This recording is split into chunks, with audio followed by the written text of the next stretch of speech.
রাজ্যের প্রাথমিক স্কুলেও চালু হচ্ছে সেমিস্টার পদ্ধতি, একটি যুগান্তকারী পরিবর্তন শিক্ষাক্ষেত্রে।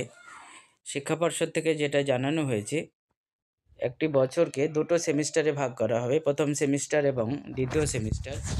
প্রথম সেমিস্টার হচ্ছে জানুয়ারি থেকে জুন পর্যন্ত এবং দ্বিতীয় সেমিস্টার জুলাই থেকে ডিসেম্বর পর্যন্ত। আগামী শিক্ষাবর্ষ থেকেই কিন্তু এটা চালু হচ্ছে। এই পদ্ধতি কলেজে যদিও আগে থেকেই শুরু হয়ে গেছে, এনইপি 2020 অনুসারে এই সিস্টেম চালু করা হচ্ছে। এখানে বিস্তারিত দেখে নাও। শিক্ষা পর্ষদ থেকে যেটা জানানো হয়েছে, সারা বছরে প্রথম এবং দ্বিতীয় শ্রেণীতে ক্লাস হবে 376 ঘন্টা এবং তৃতীয় থেকে পঞ্চম শ্রেণীর ক্লাস হবে 460 ঘন্টা এবং পড়ুয়াদের জন্য থাকছে ক্রেডিট স্কোর সর্বোচ্চ 13.5। তৃতীয় থেকে পঞ্চম শ্রেণীর সর্বোচ্চ ক্রেডিট স্কোর থাকছে 16.5। তোমরা বিস্তারিত এখানে দেখে নাও।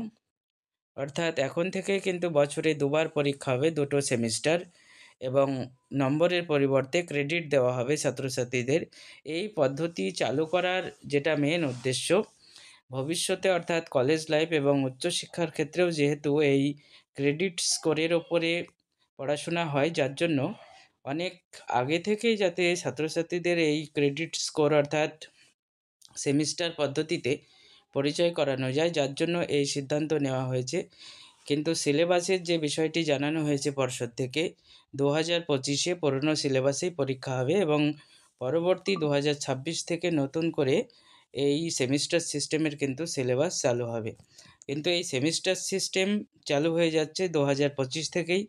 তোমরা সকলের মধ্যে বিষয়টি জানিয়ে দাও, প্রত্যেকে যাতে জানতে পারে। ভিডিওটি শেয়ার করে দাও সবাইকে।